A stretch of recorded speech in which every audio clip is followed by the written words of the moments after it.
রাতে আমি, আপু, দুলাভাই আর দুলাভাইয়ের বোন মিলে অনেক রাত পর্যন্ত আড্ডা দিয়েছি। তাই ভাবলাম সকাল 10টার আগে হয়তো আর ঘুম ভাঙবে না। মনের সুখে ঘুমিয়ে পড়লাম। ও মা, সকাল 6টা বাজতে না বাজতেই আমার ফোনে একের পর এক রিং বেজে চলেছে। সকাল সকাল মনটা একদম খারাপ করে দিল। যাই হোক, নাম্বার না দেখেই ফোন রিসিভ করলাম। বাট আমি হ্যালো বলার আগেই ওপাশ বকাঝকা শুরু করে দিয়েছে। আমি বিছানায় থেকে হুড়মুড় করে উঠে বসলাম। কণ্ঠটা চেনা চেনা লাগলো, তাই ফোনের স্ক্রিনের দিকে তাকিয়ে দেখি কুত্তা নামে সেভ করা। তার মানে আমার বেস্ট ফ্রেন্ড জান্নাত ফোন দিয়েছে। কি হয়েছে বল? এভাবে বলছিস কেন? আমি তোর বাসার নিচে দাঁড়িয়ে আছি, তাড়াতাড়ি বের হ। পারবো না রে দোস্ত, আম্মু ডাকতেছে। বাসায় অনেক কাজ, বুঝতেই তো পারছিস। বাসায় মেহমান আসছে। তোর আম্মু তোকে ডাকতেছে? রে। আচ্ছা, তোর আম্মুর কি ডায়াবেটিস আছে? কেন? তোর আব্বুরও তো আছে, তাই না? কদিন পরে আমারও হবে। তো কি হয়েছে? আচ্ছা এটা বল, তুই এগুলা জিজ্ঞেস করছিস কেন? তোর আব্বু আম্মুকে তো আমি এখন রাস্তা দিয়ে দৌড়াতে দেখলাম, একসাথে হাঁপাতে হাঁপাতে আমাকে এটাও বলেছে, কি মা কেমন আছো? তাহলে কি আমি ভুল দেখেছি বা ভুল শুনেছি? আমি চুপ করে বসে রইলাম। শয়তান মেয়েটা বাহিরে আব্বু আম্মুকে রেখে নিয়েছে। এখন কি বলি? কি হলো, চুপ কেন? মানে হয়েছে কি? এত কিছু শুনতে চাইনি। তুই নিচে আসবি নাকি আমি উপরে আসবো? না না, তুই নিচেই থাক। আপু আসছে কালকে। আর তুই আমার সাথে যে ব্যবহার দেখাচ্ছিস, যেন মনে হয় তুই আমার বিয়ে করা বউ। আচ্ছা তাহলে তুই আয়। ওকে, আসতেছি। 5 মিনিট দাঁড়া। আমি 10 মিনিটে রেডি হয়ে আসছি। গুনে গুনে আধা ঘন্টা পর বের হয়েছি। এতক্ষণ শুধু জানালার ফাঁকা জায়গা দিয়ে জান্নাতের অপেক্ষা করতে করতে কেমন ছটফট করছে এগুলা দেখলাম। নিচে নামতেই জান্নাত আমার শার্টের কলারটা চেপে ধরলো। আজ কেমন যেন জান্নাতকে একটু বেশি সুন্দর লাগছিল। জান্নাত এমনিতে বেশ সুন্দরী মেয়ে, আর আজকে তো রাগে লাল হয়ে গেছে, তাই আরো সুন্দর লাগছিল। জান্নাত বলে উঠলো, কুত্তা, আমাকে এতক্ষণ অপেক্ষা করালি কেন? আর বলিস না, বাসায় দুলাভাই আসছে, এটা নিশ্চয়ই জানিস। তো বের হতে যাব, এমন সময় দুলাভাই এসে হাজির। আমাকে বলে, হ্যাঁ কোথায় যাও এত সকালে? কি করতে চাও? নানা রকমের প্রশ্নের উত্তর দিয়ে আসতে লেট হয়ে গেছে। সরি। বুঝেছি। কি বুঝলি? এই যে এত মিথ্যা কথা তোর ঠোঁটের ডগায় থাকে। আচ্ছা চল, অনেক দেরি হয়ে যাচ্ছে। ওয়েট, এই বেচারাটাকে? ও বুঝেছি, আজকে আবার নতুন কারোর সাথে দেখা করতে যাচ্ছিস। বুঝে গেছিস তাহলে? বুঝবো না আবার, আটা ময়দা তো কম মাখিসনি। চুপ শয়তান, মূর্খামি করবি না। এগুলো হলো মেকআপ, কোনো আটা ময়দা না। জানি। আচ্ছা, এটা যেন তোর কত নাম্বার রিলেশন? 16 নাম্বার। আচ্ছা, এটা বল 16 জনের মধ্যে তোর সব থেকে বেশি কতদিন রিলেশন ছিল? একদিন 3 ঘন্টা 45 সেকেন্ড। এইটাই সর্বোচ্চ রিলেশন? কি করব বল, যার সাথে ফ্রি ভাবে কথা বলি তার সাথে ঝগড়া শুরু করে দেই। অবশেষে রাগ কন্ট্রোল করতে না পেরে ব্রেকআপ করে দিই। কিন্তু দেখ, তোর আর আমার কতদিনের ফ্রেন্ডশিপ, আজ পর্যন্ত ঝগড়া হয়নি। কি বললি? আবার বলতো। ঠিক তা না, ঝগড়া হয় ঠিক আছে, কিন্তু আমি জানি তুই কিছু মাইন্ড করিস না। তুই ওরকম ছেলেই না। ও আচ্ছা, আমি ওরকম ছেলেই না। তবে কিরকম ছেলে শুনি? এখন দেখছি আমাকে নিয়ে গবেষণা করা শুরু করে দিয়েছিস। বেশি কথা না বলে তাড়াতাড়ি পা চালা, এমনিতেই অনেক দেরি হয়ে গেছে। আজকে ফার্স্ট মিট ওর সাথে, তাই আর দেরি করা যাবে না। রেস্টুরেন্টে গিয়ে দেখি জান্নাতের সাথে দেখা করবে বলে ছেলেটা বসে আছে। ছেলেটা জান্নাতকে দেখেই হা করে এক দৃষ্টিতে তাকিয়ে রয়েছে। আমি বললাম, কি ভাই, এত সুন্দরী মেয়ে আগে কখনো দেখেননি বুঝি? উত্তরে ছেলেটা বলল, না ভাই, আগে এত সুন্দরী মেয়ে কখনো দেখিনি। পড়ি, একদম পড়ি। ছেলেটা জান্নাতের গুণগান করা শুরু করলো। এক কথায় ন্যাকা মজাকে বলে। ছেলেটি জান্নাতকে বলে, তোমার ঠোঁটের নিচের তিলটা অনেক সুন্দর। চোখ, নাক, ঠোঁট তো মাশাআল্লাহ। চুলগুলো তো অনেক লম্বা লম্বা দেখা যাচ্ছে। জান্নাতের দিকে তাকাতেই দেখি এত প্রশংসা শুনে আরো বেশি করে ভাব নিচ্ছে। অবশ্য ছেলেটা ঠিকই বলছে। এতদিন তো ভেবেছি জান্নাতের এসব কিছু শুধু আমার একারই ভালো লাগে, তবে এখন দেখছি এগুলো তো সবার নজরে, কিন্তু এসব কিছু আর সহ্য হচ্ছে না। তাই ছেলেটাকে বললাম, আরে ভাই, আপনি একটু থামবেন। ছেলেটা চুপ হয়ে গেল। জান্নাতকে বললাম, ছেলে পছন্দ হয়নি, উঠো এখান থেকে। কেন, কি হয়েছে? ভালোই তো আছে। মিষ্টি মিষ্টি কথা বললেই তো তোর কাছে ভালো, কিন্তু এরকম ন্যাকামো করা ছেলেদের আমার একদমই পছন্দ না। তুই পছন্দ কি করে করবি? রিলেশন তো আমি করব। ও আচ্ছা, রিলেশন তুই করবি, আমার কি তাই না? তাহলে আমাকে সকাল সকাল ঘুম থেকে তুলে এখানে নিয়ে আসলি কেন? আমাকে কি তোর বডিগার্ড পাইছিস? তোর বাপে আমার টাকা দিয়ে রাখছে তোর দেখাশোনা করার জন্য? আরো অনেক কথা শুনিয়ে রেস্টুরেন্ট থেকে বেরিয়ে পড়লাম। বের হতেই দেখি পিছন পিছন জান্নাত ও চলে আসছে। আমি আবারও বলতে লাগলাম, কি আসতেছিস কেন? জানা পিরিত কর গিয়ে। আর কিছু বলতে যাব, কিন্তু জান্নাত আমার মুখ চেপে ধরে বলল, চুপ শয়তান, অনেক কথা শুনিয়েছিস, আর না, আর একটা কথা বললে খুন করে ফেলবো, এই বলে দিলাম। হাত সরা আমার মুখ থেকে। এত পারফিউম কেউ দেয় নাকি, তাও আবার হাতে? বাপের টাকা বেশি হয়েছে তাই নষ্ট করছি, তাতে তোর কি? আমি তো ফইননি, আমার বাপের টাকা নাই, তাই না? আচ্ছা এটা বল, আমি 16টা ছেলের সাথে দেখা করেছি, সেখান থেকে তুই কয়টার সাথে আমার ব্রেকআপ করাইছিস? আর আমি নিজে থেকে কয়টা ব্রেকআপ করেছি? 15 বার আমি ব্রেকআপ করিয়েছি। ফার্স্ট মিট এই, আর একবার আমি এসেছিলাম না, তাই সেদিন তো রিলেশন হয়েছিল। কিন্তু ঝগড়া করে পরদিনই তুই ব্রেকআপ করে দিয়েছিস। তাহলে বুঝ, আমার রিলেশন তুই ব্রেকআপ করিস। তারপরেও কি তোকে না নিয়ে কখনো কারোর সাথে দেখা করেছি? আজকে তো এমনি তোকে একটু রাগালাম। ও আচ্ছা হোসেন, আমার কপালে কি প্রেম নেই, নাকি প্রেমের কপালে আমি নেই, কোনটা? জানি না। ভালো ছেলে কোথায় পাবো যাকে তুই নিজে পছন্দ করে আমাকে দিবি? জানি না। আচ্ছা তুই কিন্তু ততটাও খারাপ না, আর তোকে দেখে অনেক মেয়ে ক্রাশ খায়, অনেক আগে থেকে দেখে আসছি, ভাবিস না পাম দিচ্ছি। তো তাহলে তুই আমার হয়ে জানা প্লিজ। নাকের মধ্যে একটা ঘুষি মেরে চোখে নাক ভোতা করে দিব। তুই শুধু আমার খুব ভালো একটা ফ্রেন্ড, সো ভুলেও অন্য কিছু হওয়ার চিন্তাও করবি না, কারণ আমি তোকে ওসব নজরে কখনো দেখিনি। তুই, আমি তো মজা করছিলাম। কিন্তু জান্নাতের চোখে মুখে ফুটে উঠেছে ও আমাকে পছন্দ করে, বাট ফ্রেন্ডশিপ নষ্ট হওয়ার ভয়ে কিছু বলতে পারছে না। সেদিনের মতো বাসায় চলে আসলেও মনের মধ্যে এক রকমের খুঁতখুঁত সৃষ্টি হচ্ছে, কারণ জান্নাতের সাথে আমার অনেক দিনের ফ্রেন্ডশিপ, প্রায় 4 বছরের কাছাকাছি। তবে এত লম্বা সময়েও কখনো বুঝতে পারিনি জান্নাত আমাকে ভালোবাসে।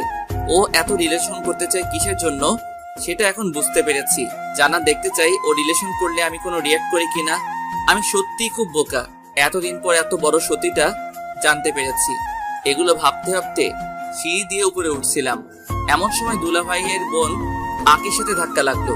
আমি খুব ভালো করে বুঝেছি এটা হঠাৎ ধাক্কা না, আকি ইচ্ছে করে দিয়েছে। কি চোখে দেখেন না নাকি? সরি। সরি মানে? এভাবে হবে না, আপনি বলেন আমার ভুল হয়েছে, প্লিজ মাফ করে দেন।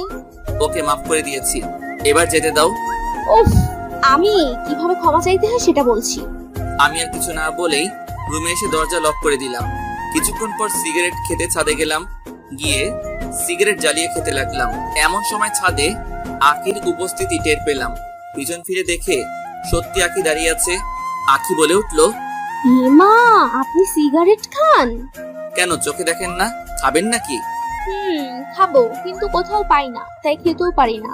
আজ যখন হাতের কাছে পাইছি তখন আর ছাড়ছি না। ওকে আসো খেয়ে নাও। আকির হাতে সিগারেট ধরিয়ে দিলাম। আকির হাত রীতিমতো কাঁপতে শুরু করে দিয়েছে। আমি বললাম, হইছে হইছে, আর খেতে হবে না, বুঝে গেছি তুমি কত পারবে।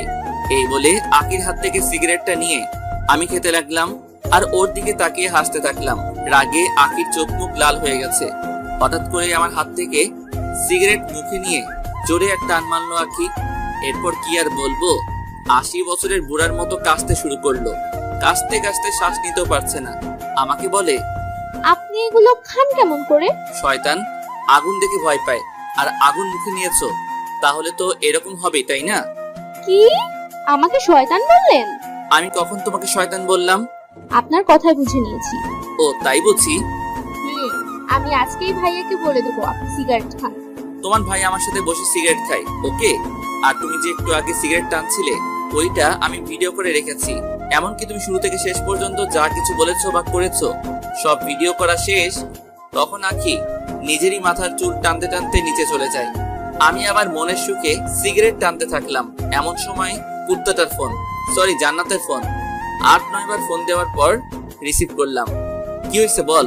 এভাবে কথা বলছিস কেন? ওকে বাবা, সরি, এবার বলেন। ফোন ধরতে লেট করলি কেন? বাথরুমে ছিলাম তাই একটি অসাধারণ মিথ্যা কথা বললাম। ও, তোর বাসার ছাদেও বুঝি বাথরুম আছে? মনে তো হয়নি। তাহলে কি ছাদের এক কর্নারে বসে পড়েছিলি? আলতু ফালতু কথা রাখ। আমি বাসার ছাদে, এটা তোকে কে বলেছে? সেদিনের মতো আজকেও কি বাসার সামনে এসে হাজির হয়েছিস? আমার বয়ে গেছে তোর বাসার সামনে গিয়ে তোকে চেক দিতে যাব। তোকে ফোনে না পেয়ে আন্টিকে ফোন করেছি। আন্টি বলল তুই নাকি ছাদে হাওয়া খাচ্ছিস। হাওয়াই তো খাচ্ছি, তবে কোন হাওয়া খাচ্ছি সেটা তো আর আম্মু জানে না। আচ্ছা, তুই কি বলবি যেন? আচ্ছা হুসেন, মেয়েরা কোন কালার শাড়ি পরলে তোর ভালো লাগে? অবশ্যই নীল। তবে তুই এগুলো শুনে কি করবি? কিছু না, তাহলে তোর নীল শাড়ি পছন্দ? খুব পছন্দ। আচ্ছা, আজকে বিকাল বেলায় ফোন দিলে লেকের পাড়ে আসিস তো একটু? ফ্রি থাকলে আসবো। তোর আবার কি কাজ? আসতে বসতে আসবি, বেশি বকবক করবি না। ওকে। নিচে চলে আসলাম আমার রুমে। কেমন যেন রুমটা অগোছালো হয়ে আছে। অনেকদিন হলো রুমটা কেউ পরিষ্কার করেনি। আর আমি তাই আকিকে ডাক দিয়ে বললাম আমি বাইরে যাচ্ছি, আমার রুমটা সুন্দর করে গুছিয়ে রেখো, আমি এসে দেখবো। বাহ, আপনার সাহস আছে বলতে হবে। আমার রুম আম্মুকে দিয়ে গোছাই, আর আপনি আমাকে বলছেন? তাছাড়া আমি এ বাসার মেহমান, তো আমাকে এসব বলে লাভ নাই। আমি গেলাম। ও কাজ করবে না তাহলে? না, করবো না তো। তো আমি সিগারেট খাওয়ার ভিডিওটা সবাইকে দেখিয়ে আসি। প্লিজ না, না এরকম করবেন না প্লিজ। ভাই আমাকে একদম মেরেই ফেলবে। তাহলে চুপচাপ আমি যে কাজগুলো দিয়েছি ওগুলো করতে থাকো। অসহায় অবুঝ একটা মেয়ে পেয়ে এরকম অত্যাচার? চুপ, তুমি অবুঝ। তাড়াতাড়ি কাজ শেষ করো, আমি একটু পরে আসছি। আমি চলে যাচ্ছিলাম, এমন সময় আঁকি গুনগুন করে বলতে লাগলো এই জন্যই ছেলেদের বিশ্বাস করতে নেই। আমি ওর কথায় কান না দিয়ে বাহিরে চলে আসলাম ফ্রেন্ডদের সাথে আড্ডা দিতে। তবে আমার সব ফ্রেন্ড কিছুদিন হলো সবাই খারাপ নেশায় আসক্ত হয়ে পড়ে গেছে। কেউ প্রেমে ব্যর্থ হয়ে, আবার কেউ শখের বশে খেতে গিয়ে নেশায় আসক্ত হয়ে গেছে। মানুষ মাত্রই অভ্যাসের দাস। আপনি কিছুদিন একটা কাজ করবেন, হোক সেটা ভালো কিংবা খারাপ, সেটার প্রতি আপনি একটু হলেও আসক্ত হয়ে পড়বেন। ফ্রেন্ডের সাথে আড্ডা দিচ্ছি, এমন সময় জান্নাতের ফোন রিসিভ করতে জান্নাত বলল, কই রে তুই? এই তো বাহিরে, ফ্রেন্ডের সাথে আড্ডা দিচ্ছি, তাড়াতাড়ি লেকের পাড়ে চলে আয়। আমি বাইক নিয়ে 5 মিনিটের মধ্যে লেকের পাড়ে পৌঁছে দেখতে পেলাম জান্নাত নীল শাড়ি পরে বসে আছে। জান্নাতকে দেখতে এতটা সুন্দর লাগছিল যে আমি বাইক সহ মাটিতে পড়ে গেলাম। এটা দেখে জান্নাত হাসতে শুরু করে দিল। ওর হাসি দেখে আমার চোখ কপালে উঠে গেল। মানুষ এতটা সুন্দর করে হাসতে পারে জানা ছিল না। আমি বাইকটা তুলে হাত পা থেকে ধুলাবালি সরিয়ে জান্নাতের কাছে যেতে লাগলাম। যত কাছে যাচ্ছি ততই যেন বুকের ভিতর ঝড় উঠে যাচ্ছে। জান্নাতের পাশে বসে কোনো কথা না বলে এক দৃষ্টিতে জান্নাতকে মন ভরে দেখছি। কি হলো, এভাবে কি দেখছিস? তোকে দেখছি। ঠিক তখনই হালকা হিমেল হাওয়া বাতাসে জান্নাতের চুল গুলো আমার মুখের উপর আছড়ে পড়লো। জান্নাতের চুলের মাতাল করা সুঘ্রাণ আমাকে এক প্রকার পাগল করে দিচ্ছিল। আমি জান্নাতকে বললাম, আমি যদি এখন জ্ঞান হারিয়ে ফেলি তাহলে আমাকে একটু কষ্ট করে বাসায় দিয়ে আসিস তো? অবশ্যই। আর তুই আমার দিকে এভাবে ড্যাব ড্যাব করে তাকাবি না, আমার লজ্জা লাগে। এই বলে জান্নাত ওর হাত দিয়ে আমার চোখ দুটো ঢেকে দিল। কিছুক্ষণ এইভাবে জান্নাতের পাশে চুপচাপ বসে থাকার পর জান্নাত বলে উঠলো, কুত্তা, তোর কি আজকের দিনের কথা একটুও মনে নেই? আজকে কি যেন? আজকের এই দিনে তোর সাথে আমার পরিচয় হয়েছিল। গত 4 বছর আগে তোর ওয়ালেট হারিয়ে গিয়েছিল। আমি তোর ওয়ালেট খুঁজে দিয়েছিলাম। সেদিন থেকেই আমাদের এতদিনের ফ্রেন্ডশিপ। তোর কি এগুলো কিছুই মনে নেই? আমি মাথা চুলকাতে চুলকাতে বললাম, হ্যাঁ আছে তো। বাল আছে। পচা কথা বলবি না। আচ্ছা, এখন আমার যেতে হবে, আমি আজ উঠি। এত সহজে তো ছাড়ছি না। আজকে আমাদের ফ্রেন্ডশিপের 4 বছর পূর্ণ হলো। এই জন্য তোকে আজ রেস্টুরেন্ট নিয়ে খাওয়াবো। যত পারিস পুরোটাই আমার ট্রিট। তাই? তাই। এবার চল তো। না রে, আমার আজ সময় নেই। তোকে একটা চিরকুট দেবো, এটা বাসায় গিয়ে খুলবি। আমি চিরকুট নিয়ে পকেটে যত্ন সহকারে রেখে দিয়ে বললাম, এবার চল। জান্নাত তখন আমার হাতে একটা ঘড়ি পরিয়ে দিচ্ছে আর বলছে, ঘড়িটা আমি অনেক পছন্দ করে কিনেছি। ভেবেছি ঘড়িটা এমন একজনকে দিব যাকে আমি কখনো ভুলতে চাই না। তাকে ঘড়িটা দিলে সেও একটু হলেও আমার কথা মনে রাখবে। আমি চুপচাপ জান্নাতের দিকে তাকিয়ে তাকিয়ে দেখছি কি সুন্দর ঠোঁট নাড়িয়া কথা বলে। আমি বললাম, তোর জন্য তো কিছু আনতে পারিনি। তুই যে এখানে এসেছিস সেটাই অনেক। তাই? আচ্ছা প্লিজ রেস্টুরেন্টে চল না। আমার বাসায় যেতে হবে, আমি গেলাম। এই বলে জান্নাত উঠে চলে যেতে লাগলো। আমি সেখানে মন খারাপ করে চুপচাপ বসে রইলাম। কিছুক্ষণ পর আমার কাঁধে কে যেন হাত রেখেছে। অনুভব করলাম পিছন ফিরে দেখি জান্নাত। আমি বললাম, তুই তুই এখানে কি করিস? তোর তো বাসায় থাকার কথা। বাবা, এত রাগ? এতটাই রাগ, বাট আফসোস এই রাগ ভাঙানোর মানুষটা পেলাম না। কেন? আমি আছি কি করতে? আমার রাগ ওঠার কারণটাই তো তুই। ও আচ্ছা, আগে জানতাম না, এখন বুঝিয়ে দিলি। ওকে, আমি সত্যি সত্যি চলে যাচ্ছি। জান্নাত আবারও চলে যাচ্ছিল। আমি জান্নাতের হাত ধরে হ্যাচকে টান দিয়ে আমার পাশে বসিয়ে জান্নাতের গালে ঠাস ঠাস করে 2টা থাপ্পড় দিলাম। তুই আমাকে মারলি কেন? আমি জান্নাতের প্রশ্নের উত্তর না দিয়ে চুপচাপ সেখান থেকে বাইক নিয়ে চলে যাচ্ছিলাম। এমন সময় জান্নাত বাইকের পিছনে উঠে বসলো আর বলল, খুব ক্ষুধা লেগেছে, রেস্টুরেন্টে নিয়ে চল, খাবো। আমি মুচকি হেসে বললাম, গুড গার্ল। তুই আর কথা বলবি না, তুই আজকে আমাকে মারছিস, তো চুপচাপ গাড়ি চালা। আচ্ছা সরি। সরি মানে কি? হ্যাঁ, এই বলে আমার পিঠে ইচ্ছে মতো কিল ঘুষি মারতে লাগলো। তবে একটু ব্যথা লাগেনি, কারণ নরম হাতের ঘুষিগুলোও নরমই লাগছে। জান্নাতকে নিয়ে রেস্টুরেন্টে গেলাম। জান্নাত রেস্টুরেন্টে গিয়েই একের পর এক অর্ডার করতে থাকে। এরপর আস্তে আস্তে খাওয়া শুরু করলো। আমি এখনো খাওয়াই শুরু করিনি, এর মধ্যে ওর অর্ধেক খাওয়া শেষ।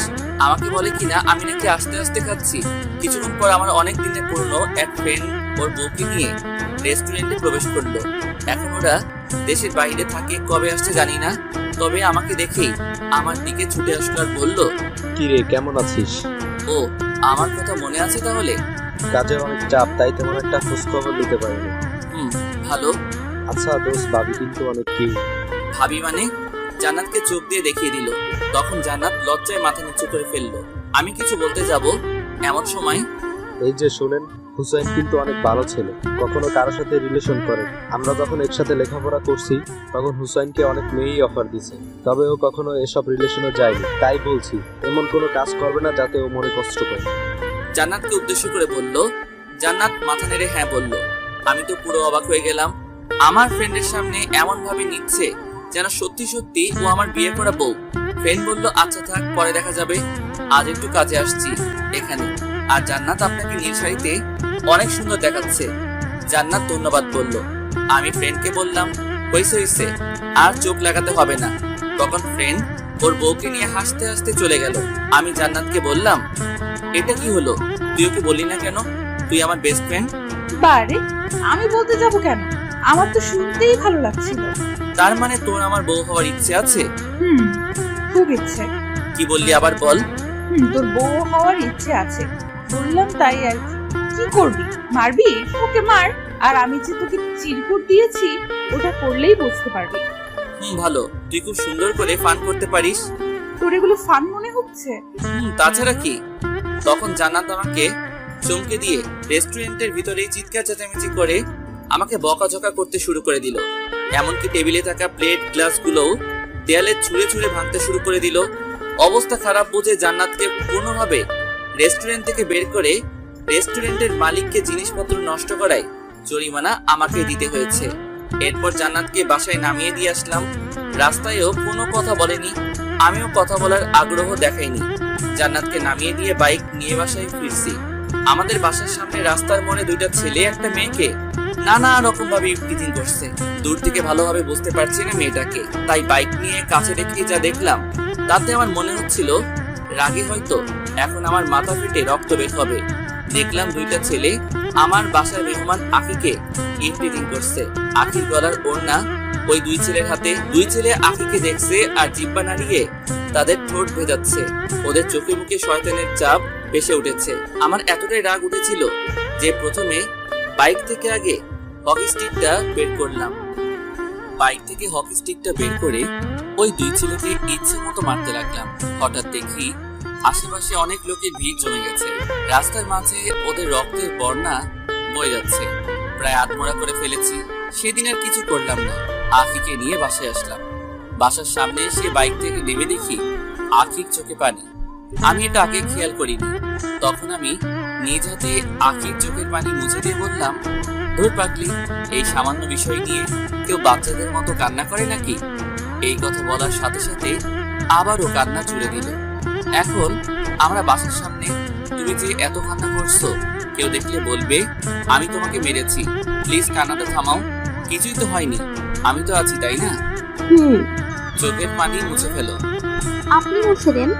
কি আর করার, আমি সবকিছু ঠিকঠাক করে আখিকে নিয়ে বাসায় ঢুকলাম। বাসায় ঢুকতেই আপুর সাথে দেখা। কই গিয়েছিলি হুইসাই? এই তো একটু বাহিরেই। ও আচ্ছা শোন, এখন আর বাহিরে যাওয়ার দরকার নেই। কেন, কি হয়েছে?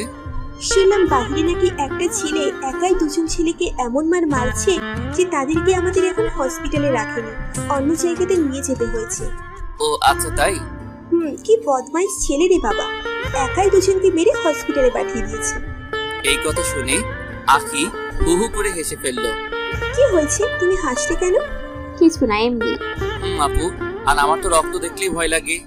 কি, তোর রক্ত দেখলে ভয় লাগে? খুব ভয় করে। শয়তান, তুই তো প্রাইমারি স্কুলে পড়াকালীন অনেকেরই নাক ফাটিয়েছিস, আর বড় হয়ে কি কি করেছিস সেগুলো আর বললাম না। আখি আছে এখানে তাই। ভালো, আর তোমার কাছে এগুলো কে শুনতে চেয়েছে? এই বলে আমি রুমে চলে আসলাম। তবে আজ আমার রুম আমার নিজের কাছে অচেনা অচেনা লাগতেছে, কারণ আখিকে রুম গুছাতে বলেছিলাম। জানি গুছাবে, কিন্তু এত সুন্দর করে গুছাবে কে জানে। এত সুন্দর রুম দেখে বিছানায় ধপাস করে শুয়ে পড়লাম। ক্লান্ত থাকার কারণে বিছানাতে শুতেই ঘুমিয়ে পড়লাম। সন্ধ্যার আগ মুহূর্তে সূর্য যখন লাল রং আকার ধারণ করে, তখন আমার ছাদে গিয়ে সিগারেট খেতে খুব ভালো লাগে। ও আর হ্যাঁ, আরেক সময় আছে, যে সময়টা আমি ছাদে বসে বসে পার করে দেই অনেকটা সময়, সেটা হলো পূর্ণিমার রাতে। চাঁদের সৌন্দর্য দেখতে দেখতে সিগারেট খেয়ে পার করে দেই অনেকটা সময়। প্রতিদিনের মতো আজ সন্ধ্যায় ছাদে যাব, তবে ঘুম থেকে উঠে সিগারেটের প্যাকেটটা খুঁজে পাচ্ছি না। রুম গুছিয়ে আগে সিগারেটগুলো কই যে রাখছে কে জানে। আমার অনেক রাগ আর অনেক সাহসী মানসিকতাও আছে, তবে আমার কোনো জিনিস কেউ না বলে নিলে, সেটা আর ফেরত আনতে না পারলে, বা কোনো জিনিস অনেক খোঁজাখুঁজি করার পরও যদি না পাই, তাহলে রাগে এক প্রকার কান্না করে দেই। তো অনেক খোঁজাখুঁজির পর আমার বিছানার পাশের টেবিলে কেমন যেন অনেকগুলো জিনিস একসাথে প্যাক করে রাখা। প্যাকিংটা খুলতেই আমার 5 মিনিট লাগছে। ওইটার ভিতরে দেখতে পেলাম সিগারেট রাখা। উফ, তখন আমার মনে আনন্দের অনুভূতি সৃষ্টি হলো।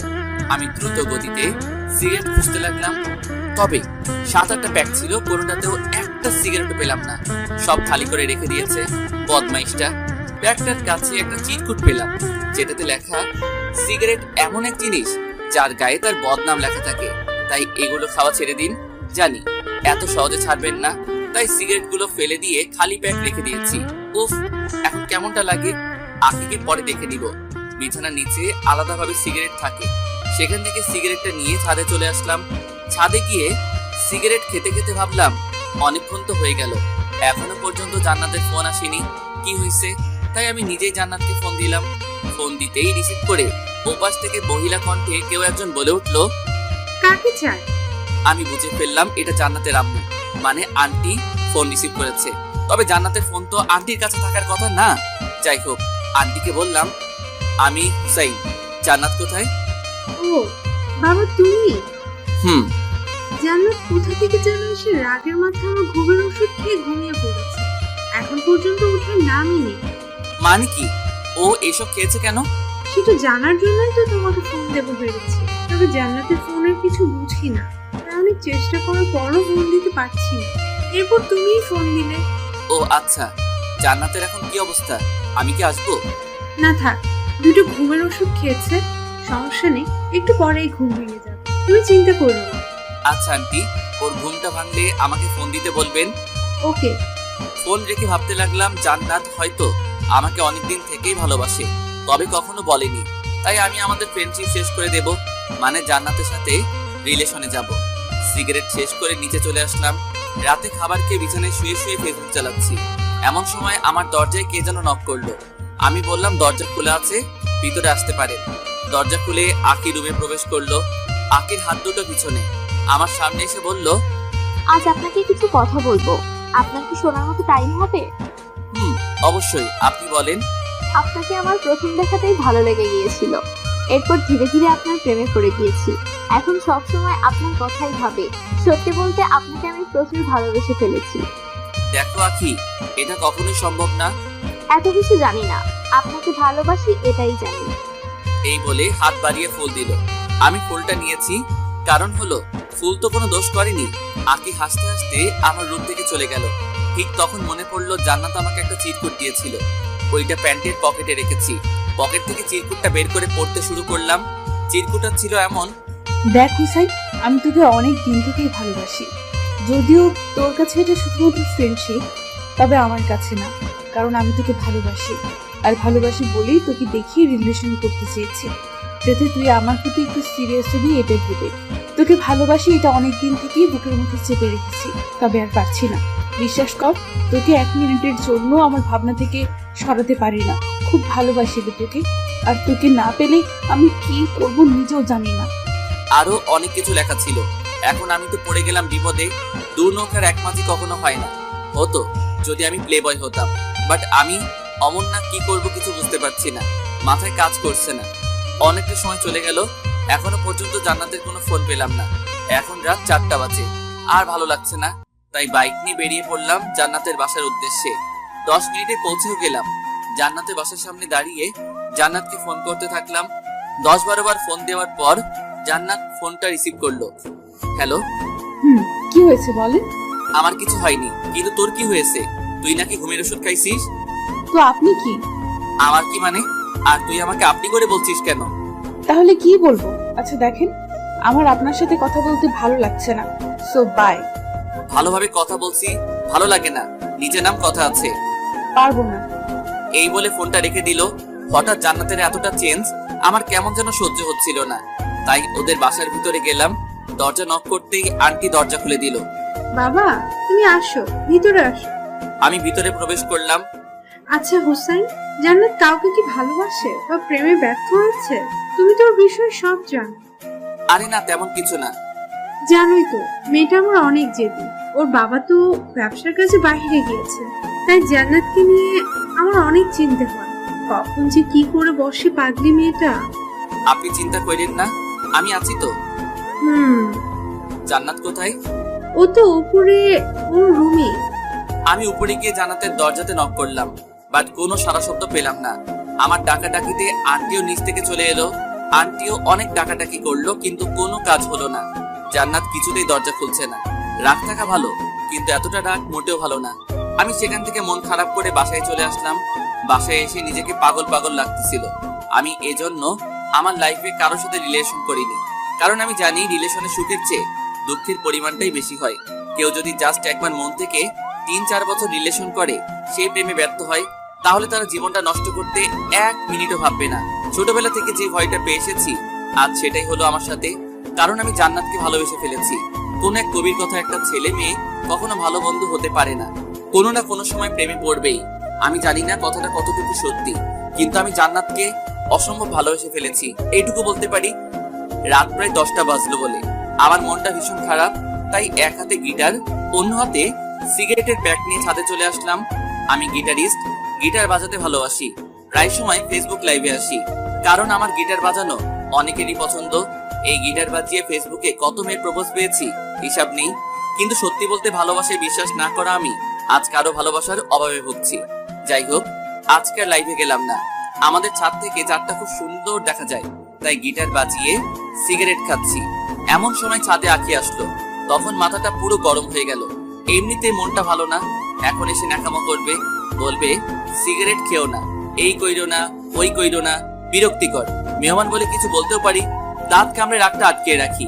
আঁকি এসে ঠিক আবার সামনে বসলো, চাঁদটা ঢেকে দিয়ে আমি বললাম, সামনে থেকে সরে বসো, চাঁদ দেখতে দাও। চাঁদ দেখতে হবে না, এখন থেকে আমি তোমার চাঁদ। এই কথাটা শোনা মাত্রই আমি চেয়ার থেকে পড়ে গেলাম। তখন আঁকি আবারও বলল, আমি কিন্তু তোমার কোনো চিন্তা নেই, তুমি একবার পড়ো, 1000 বার পড়ো, আমি তোমাকে তুলে নেব। এখন আপনারাই বলেন, এরকম ন্যাকামো কি সহ্য করা যায়? এমনিতেই অনেক ডিপ্রেশনের মাঝে আছি। আমি বললাম, যদি এতই ভালোবাসতে তাহলে পড়তেই দিতে না। হয়েছে, ন্যাকামো রাখো আর আমার সামনে থেকে সরে বসো। না সরলে কি করবে? কি করব শুনবা? বলো। তোমাকে ছাদ থেকে ধাক্কা দিয়ে নিচে ফেলে দিব। কি বিশ্বাস হয় না? এই বলে আমি চেয়ারেই একটু নড়ে চড়ে বসলাম। আকি ভয় পেয়ে হুড়মুড় করে সেখান থেকে উঠে অন্য জায়গাতে চলে গেল। আকি দূর থেকে বলল, আপনি এমন কেন? কেমন? খুব পচা আপনি, শুধু শুধু ভয় দেখালেন। শুধু না, কাছে আসলে বুঝবা। শুধু নাকি সত্যি সত্যি? আকি আর কিছু না বলে নিচে চলে গেল। বেচারিটা হয়তো অনেক ভয় পেয়েছে। আকি চলে যাওয়ার পর আবারও সেই ডিপ্রেশন মোডে চলে গেলাম। তাই নিচের রুমে চলে আসলাম, কিন্তু কিছু ভালো লাগছে না। আমার এক ফ্রেন্ড বলেছিল ও নাকি কি যেন এক নেশা করে, যেটা একবার খেলে নাকি অনেক সময়ের জন্য সব কষ্ট ভুলে থাকা যায়। জীবনের প্রথমবার নেশার জগতে পা রাখতেছি। সেই ফ্রেন্ডকে ফোন দিয়ে বুঝিয়ে বললাম, ওগুলো আছে? আছে। কেন? খাবো। ওকে ব্রাদার, চলে আয়। আম্মুর হাজারটা বারণ থাকা সত্ত্বেও বাইক নিয়ে বেরিয়ে পড়লাম, কারো কথা শুনলাম না।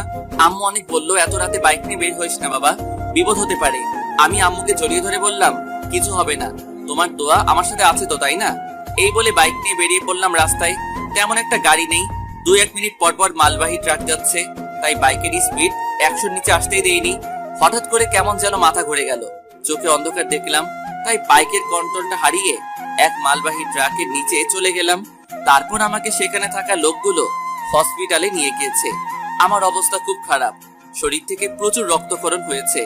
আমার বাসার লোকজনকে ফোন করে ডাকা হলো, সবাই কান্নায় ভেঙে পড়লো। বাবা মায়ের একমাত্র ছেলে, বুঝতেই তো পারছেন। হসপিটাল থেকে আমায় মৃত্যু ঘোষণা করার পর আমাকে মর্গে পাঠিয়ে দেওয়া হয়। এগুলো কিন্তু সুস্থ হওয়ার পরে জানতে পেরেছি। আমাকে মর্গে রাখা হলো। সেদিন হসপিটালে কোনো এক অকেশন চলছিল, মানে অনুষ্ঠান, তাই আমার পোস্টমর্টেম সেদিন করা হয়নি, কাল করবে বলে জানিয়েছে। হঠাৎ করে আমার জ্ঞান ফিরে, তখন আমি মর্গে লাশ রাখার রুমেই। ডাক্তারের ভুলের কারণে আমাকে মৃত ঘোষণা করা হয়েছে। তাছাড়া সায়েন্সে এমন ব্যাখ্যা আছে যে রোগীর রেসপন্স দুর্বল থাকার কারণে ডাক্তারদের বুঝতে সমস্যা হয়। আমার সাথে হয়তো সেটাই হয়েছে। যাই হোক, জ্ঞান ফিরে পাবার পরে আমি বুঝতেই পারছি না আমি কোথায় আছি। সাধারণত মর্গে অনেক ঠান্ডা, ফ্রিজের মতো, যাতে লাশ পচে গলে না যায়। আমার খুব ঠান্ডা লাগছে, কারণ আমার শরীরে পাতলা সাদা চাদরের মতো কাপড়টা ছাড়া আর কিছু নেই। আমি অন্ধকারে দরজা খুঁজে ধাক্কালাম, কাজ হলো না, বাইরে থেকে লক করা। আর সেদিন হসপিটালে অকেশন থাকার ফলে গার্ডরা সব ওখানে, কিন্তু আমি ঠান্ডায় একদম জমে যাচ্ছি। রুমটা পুরো অন্ধকার, কিছু দেখতে পাচ্ছি না। এই রুমে অনেক লাশ রাখা আছে। আমি তাদের শরীরের চাদরের মতো কাপড়গুলো একসাথে করে আমার গায়ে জড়িয়ে নিলাম। তবে আমি তখনও বুঝিনি এটা কিসের কাপড়। হাতের কাছে যা পেয়েছি তাই কুড়িয়ে নিয়েছি। তখনও আমার মাথায় জান্নাতের কথা ঘুরপাক খাচ্ছে, আর ভাবছি কখন যে সকাল হবে। এরকম আর বেশিক্ষণ থাকলে এবার সত্যি সত্যি মরে যাব। মর্গে অসহায়ের মতো ঠান্ডায় কাঁপতে কাঁপতে আবারও জ্ঞান হারিয়ে ফেললাম। সকালের আগে জ্ঞান ফিরে পেলাম। মর্গের উপরে ছোট জানালা দিয়ে দিনের আলো দেখা যাচ্ছে। আলো দেখে আমার দেহে যেন প্রাণ ফিরে পেলাম। কিছুক্ষণ পর মর্গের এক গার্ড এসে দরজাটা খুলতেই আমি উঠে দাঁড়িয়ে তার দিকে ছুটে যাই। এটা দেখে সেই গার্ডটা ভয় পেয়ে দরজাটা আবারও লাগিয়ে দৌড়ে চলে যায়। ভয় পাওয়ারই কথা, কারণ মর্গে কখনো জীবন্ত মানুষ থাকে না। সো সেই গার্ডটা হসপিটালের ডাক্তার সহ আরো কিছু মানুষ নিয়ে এসে দরজাটা খুলতেই আমি আবারও দৌড়ে তাদের দিকে ছুটে গেলাম। সারা রাত অনেক ঠান্ডার মধ্যে ছিলাম, তাই গলা দিয়ে কোনো শব্দ বের হচ্ছিল না। এক ডাক্তার সবকিছু বুঝতে পেরে আমাকে তাড়াতাড়ি করে ইমার্জেন্সিতে নিয়ে গেল। সব ট্রিটমেন্ট শেষ করে আমাকে হসপিটালের এক রুমে রাখা হলো কিছুদিনের জন্য। ডাক্তার বলেছে এখানে কিছুদিন থাকলে পুরোপুরি সুস্থ হয়ে উঠবে। আব্বু ডাক্তারদের নামে পুলিশ কেস করতে চাইলে আম্মু বলল, থাক না, আমার ছেলেকে ফিরে পেয়েছি, এটাই অনেক, আমি আর কিছু চাই না। তখন ডাক্তার এসে আমাদের কাছে ক্ষমা চাইতেই আম্মু তাদের বলল, ক্ষমা চাইতে হবে না, আমার ছেলের মতো অন্য কারো ছেলের সাথে এমনটা করবেন না আর কোনোদিন। সেদিন যদি হসপিটালে অকেশন না থাকতো তাহলে আমার ছেলেকে পোস্টমর্টেম করা হতো, আর পোস্টমর্টেম হলে আমার ছেলেকে আর ফিরে পেতাম না। এই আম্মু আবারও কান্নাতে ভেঙে পড়লো। আমি আম্মুকে জড়িয়ে ধরে বললাম, সবকিছু তো ঠিক হয়ে গেছে, তাহলে এখন কেন কান্না করছো? হসপিটালে সেদিন আমার আত্মীয় স্বজন সবাই ছিল, কিন্তু আমার চোখ দুটো শুধু জান্নাতকেই খুঁজে বেড়াচ্ছিল। কিন্তু সেদিন এক নজর জান্নাতকে দেখার জন্য পাগলের মতো এদিক ওদিক তাকাতাকি করতে থাকি, কিন্তু জান্নাতকে কোথাও দেখতে পেলাম না। তখন সবার সামনেই হেসে দিয়েছিলাম, হাসিটা কষ্টের ছিল। এটা আর কেউ না বুঝতে পারলেও আমার পাশে বসে থাকা আকি বুঝে নিয়েছিল। আকি আমাকে সান্ত্বনা দিয়ে বলল, সব ঠিক হয়ে যাবে। সব তো ঠিকই আছে। না, সব ঠিক নেই। আচ্ছা, কি ঠিক নেই? খুব ভালো করেই বুঝতে পেরেছি, আপনার চোখ দুটো শুধু জান্নাতকেই খুঁজে চলেছে। তোমাকে জান্নাতের ব্যাপারে কে বলছে? আপনার রুম থেকে জান্নাতের দেওয়া চিরকুটটা পড়ে সব বুঝেছি। আপনাদের মাঝে কি হয়েছে আমি জানি না, তবে চিন্তা করবেন না, সব ঠিক হয়ে যাবে। সব ঠিক হলে তুমি কেমন করবে? তুমিও তো আমাকে ভালোবাসো, তুমি সেদিন মিথ্যা বলেছিলে। আমার ভালোবাসা মিথ্যে নয়, আমি জানি জোর করে কারো ভালোবাসা পাওয়া যায় না। আপনার মনে আমার জন্য কোনো জায়গা নেই। আপনি আপনার সবটা দিয়েই জান্নাতকে ভালোবেসে ফেলেছেন, সব বুঝি। তুমি এত কিছু বুঝলে কেমন করে? মেয়েদের অনেক কিছু বোঝার ক্ষমতা থাকে, সে আপনি বুঝবেন না। জি না, মেয়েরা অনেক কিছু বুঝতে পারে কিনা সেটা জানি না, তবে মেয়েদের কোনো কিছু কেউ বুঝতে পারে না।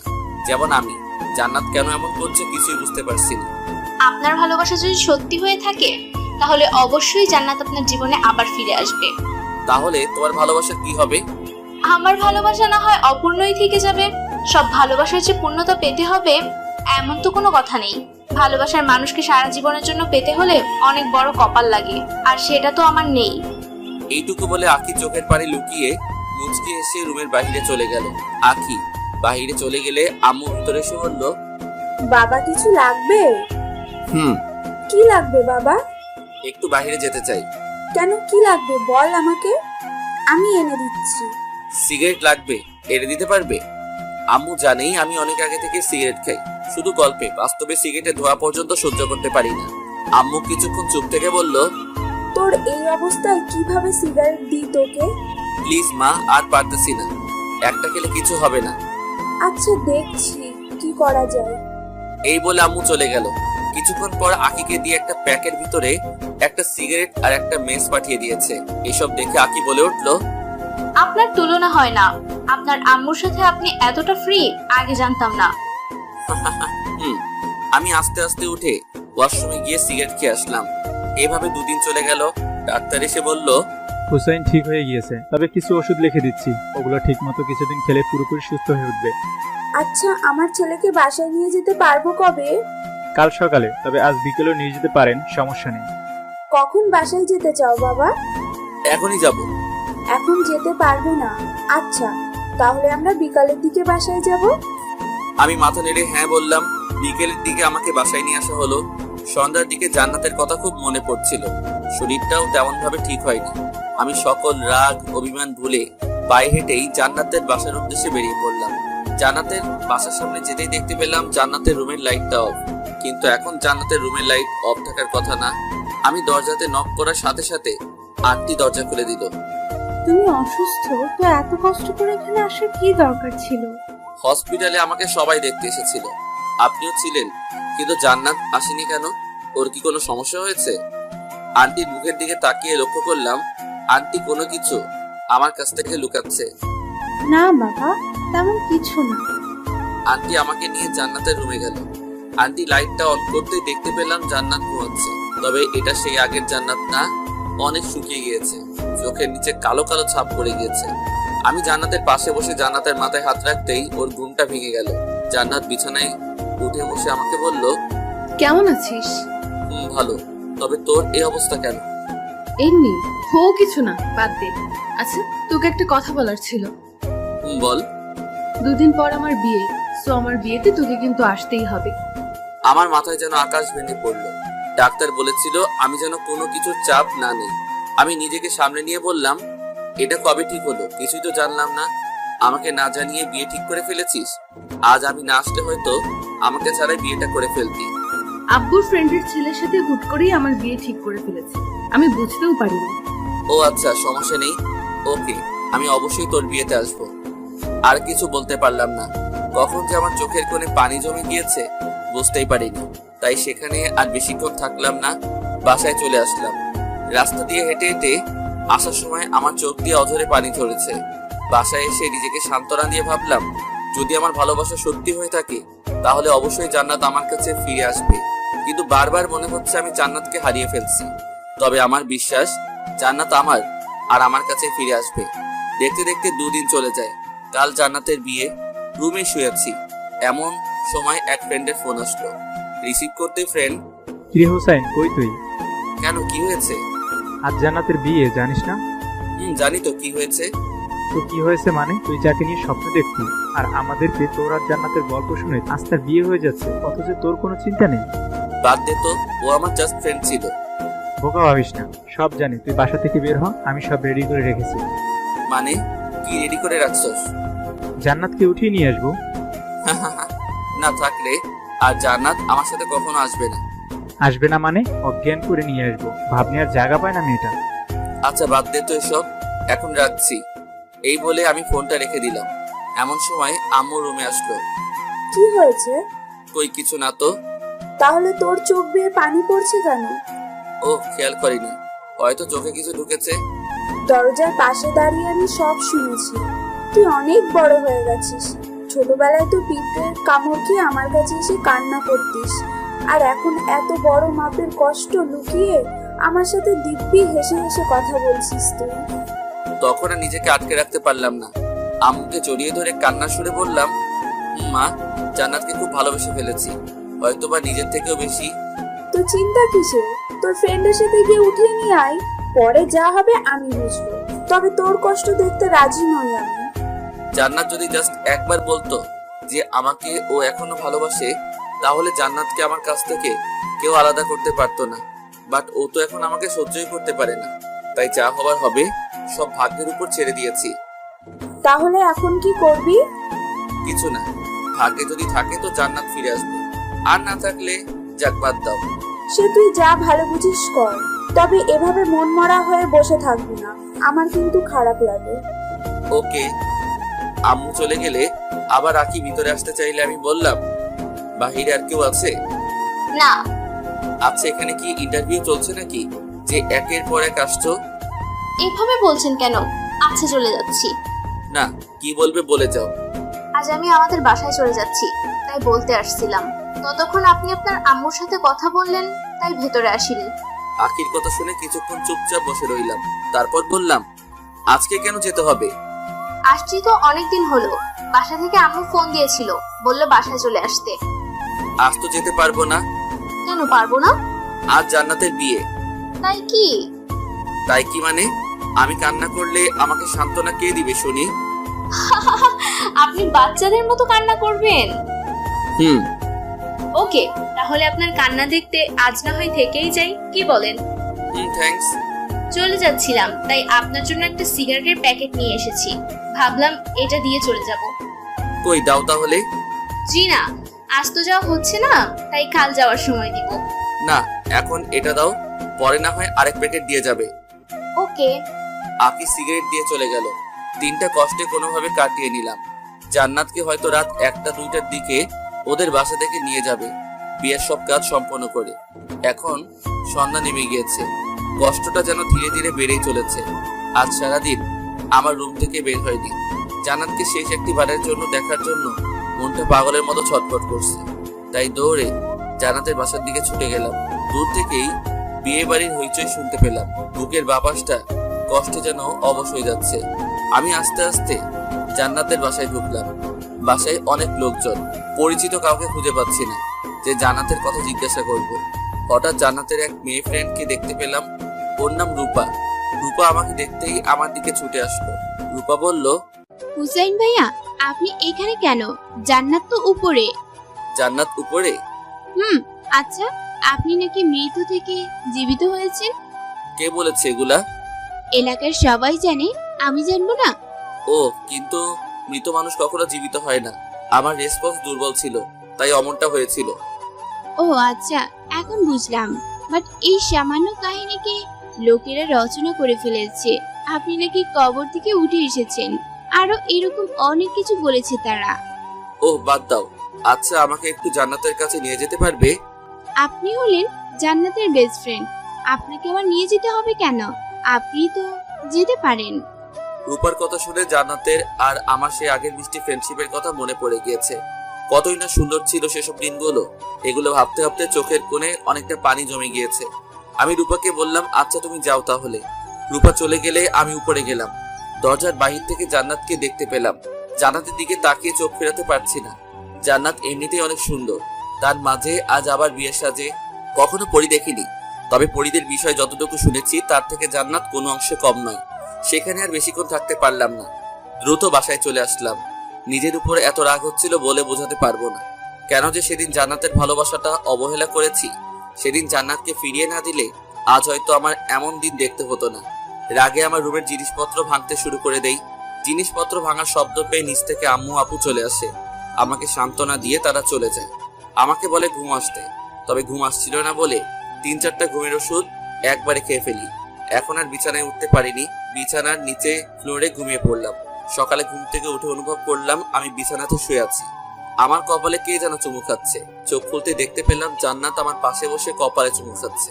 নিজের চোখকে যেন বিশ্বাস করতে পারছি না, তাই হালকা করে আমার শরীরে চিমটি কাটলাম, এটা ভেবে যে আমি স্বপ্ন দেখছি না তো। তুই তুই এখানে কি করিস? তোর তো শ্বশুর বাড়ি থাকার কথা। রাখ তোর শ্বশুর বাড়ি। সারা রাত এভাবে তোর পাশে বসে বসে তোকে ডাকাডাকি করতেছি, তাও তোর ঘুম ভাঙাতে পারলাম না। পারবি কেমন করে? অনেকগুলা ঘুমের ওষুধ খেয়ে ঘুম দিয়েছি।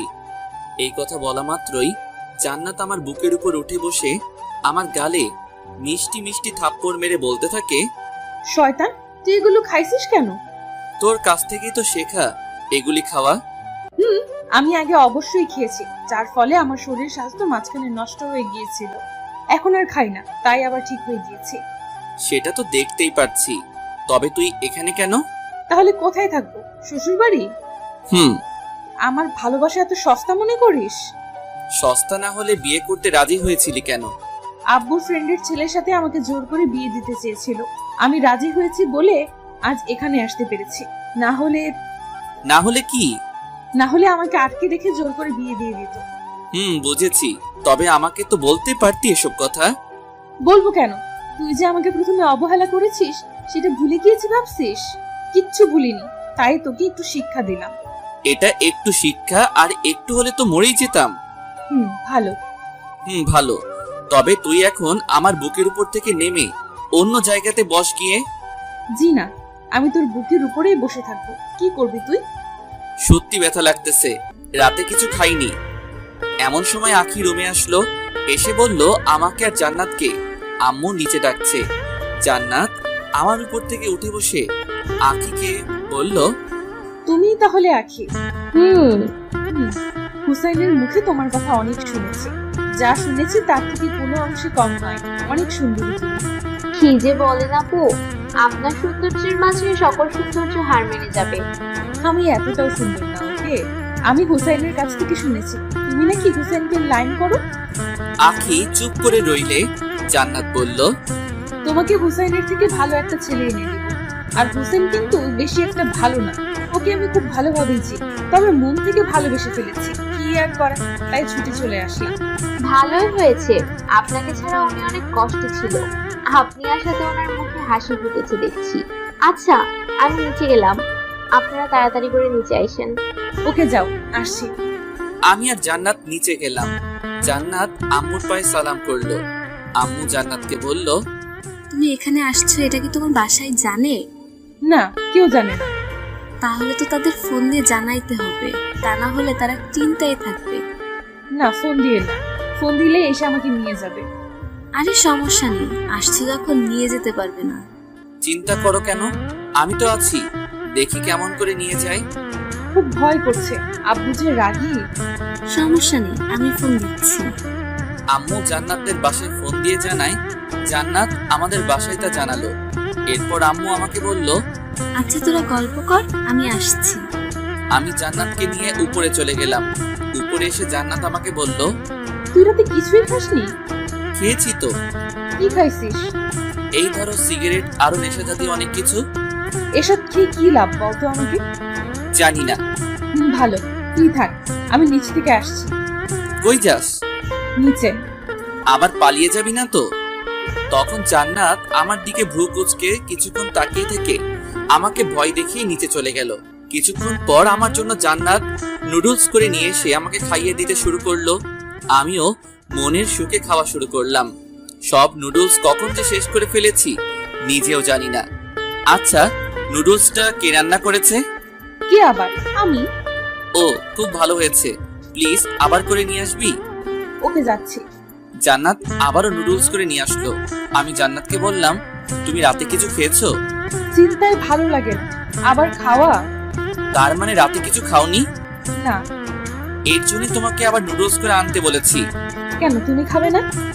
আর কত খাবো, অনেক খেয়েছি। এখন তুমি হাঁ করো, আমি খাইয়ে দিচ্ছি। খাওয়া শেষ করতে জান্নাত আমার বুকের মধ্যেই টি শার্ট ও মুখ মুছে বুকে মাথা রেখে চুপচাপ বসে রইল। আমিও কিছু না বলে পাগড়িটাকে বুকে জড়িয়ে নিলাম। কিছুক্ষণ পর লক্ষ্য করলাম আমার টি শার্ট কেমন যেন ভেজা ভেজা লাগছে। জান্নাতের মাথা আমার বুকের উপর থেকে উঠাতে চাইলে জান্নাত আরো শক্ত করে আমাকে জড়িয়ে ধরলো। আমি কোনোভাবে জান্নাতের মাথা উঁচু করতেই দেখতে পেলাম জান্নাত কান্না করছে। কান্না করছো কেন? খুব ভয় করছে। কেন? কিছুক্ষণ পর যদি আব্বু এসে আমাকে নিয়ে যায়, যদি তোমাকে হারিয়ে ফেলি, তাহলে সত্যি সত্যি আমি কিন্তু সুইসাইড করব। এটা জেনে রেখো। কি সব বলছো এগুলা? পাগল হয়ে গেছো নাকি? আর ভাবলে কেমন করে আমার কাছ থেকে তোমাকে কেউ আলাদা করতে পারবে? আসতে দাও তোমার ওই টাকলা বাপটাকে। তখনই নিচ থেকে আম্মু বলল, জান্নাতকে নিয়ে আয়, ওর বাবা আসছে। জান্নাত আমাকে জড়িয়ে ধরে বলল, আমি যাব না, তুমি যাও। যাবে না মানে? এখন কিন্তু কোলে উঠিয়ে নিয়ে যাব। ওকে চলো, আমার বিশ্বাস আছে তোমার উপরে। নিচে আসলাম জান্নাতকে নিয়ে। তবে জান্নাত আমার পিছনে মুখ লুকিয়ে লুকিয়ে আসতে থাকলো। নিচে যেতেই দেখি জান্নাতের বাবা সহ আরো অনেকে এসেছে। সাথে কাল যার সাথে জান্নাতের বিয়ে হওয়ার কথা ছিল সেও এসেছে, তাও আবার বিয়ের সাজে। ছেলেটার নাকি জান্নাতকে খুব পছন্দ হয়েছে, তাই কাল থেকেই জামাই সেজে ঘুরছে। জান্নাতকে পেলেই নাকি বিয়ে করে ফেলবে, যেখানে পাবে সেখানেই। কি আজব ক্যারেক্টার। যাই হোক, জান্নাতের বাবা তো রাগে আগুন, কারো কথাই তিনি শুনছেন না। ওনার এক কথা, জান্নাতকে না নিয়ে এখান থেকে যাবেই না। জান্নাতের বাবা জান্নাতকে বলছে, তুমি যদি আজ আমার সাথে না আসো, তাহলে আর কখনো আমার বাসায় তোমার কোনো জায়গা হবে না। এত বড় কথা শুনেও জান্নাতের শরীরের একটা লোমও নড়ল না, মানে কোনো রিয়াক্টই করলো না। এই কথা শুনে এটার মানে একটাই, জান্নাত আমাকে প্রচুর বিশ্বাস করে ফেলছে, তার সাথে আমার উপর অনেক আস্থা রেখেছে। জানি না এই বিশ্বাসের ঠিকঠাক মূল্য দিতে পারবো কিনা, তবে আমি পুরো চেষ্টা করব যাতে জান্নাতের কখনো এটা মনে না হয় যে সে ভুল মানুষকে ভালোবাসে। জান্নাতের বাবা আরো নানা রকম ইমোশনাল কথা বলতে থাকে। একসময় বিরক্ত হয়ে গেলাম, তাই আমি জান্নাতের বাবাকে বললাম, জান্নাতের গর্ভে আমার সন্তান আছে। সত্যিটা জানাতে দেরি করে ফেলেছি, তবে আজ বলতেই হচ্ছে। এখন আপনি নিয়ে যেতে পারেন। জান্নাতের বাবা তবুও জান্নাতকে নিয়ে যেতে চাইলে জান্নাতের সাথে বিয়ে হওয়ার কথা সে ছেলেটা বলল, জান্নাতকে পছন্দ করেছে ঠিক আছে, তবে অন্যের সন্তানের বাবা হতে যাব কেন? এই বলে ছেলেটা চলে গেল। তবে যাওয়ার আগে আমাকে বুকে জড়িয়ে নিয়ে বলল, ভাই অনেক বড় ধোঁকা থেকে বাঁচিয়ে দিলে, অনেক অনেক ধন্যবাদ। ছেলেটা চলে গেলে জান্নাতের বাবা জান্নাতকে বলল, হোসেনের কথা কি সত্যি? এরপর জান্নাতের বাবা আর কোনো কথা না বলে আমাদের বাসা থেকে চলে যায়। বাবা চলে যাওয়ার সাথে সাথে জান্নাত আমাকে শক্ত করে জড়িয়ে ধরলো। বুঝতে পেরেছি জান্নাত এতক্ষণ অনেক ভয় হয়েছিল। আম্মু আব্বু আমাদের বিয়ে আজকে করিয়ে দিবে, হালকা অনুষ্ঠান করে বড় করে অনুষ্ঠান করবে। কিছুদিন পর জান্নাতের বাবার রাগটা মিটে গেল। এখন শুধু জান্নাতের পক্ষ থেকে জান্নাতের আম্মুই আসবে, আর কেউ না। বিয়েটা অবশেষে করেই ফেললাম। আমার সাথে চোখ রাঙিয়ে কথা বলা সেই জান্নাত বিয়ের পর এখন আমার দিকে তাকাতেই লজ্জায় লাল হয়ে যাচ্ছে। সারাটা দিন অনেক ধকল গিয়েছে, সিগারেট খাওয়ার টাইম পাইনি। বিয়ের কাজ শেষ হবার পর আমি একটু ফ্রি হতে পেরেছি, তাই সুযোগটা মিস করলাম না। সিগারেটের প্যাকেটটা নিয়ে দৌড়ে ছাদে চলে গেলাম।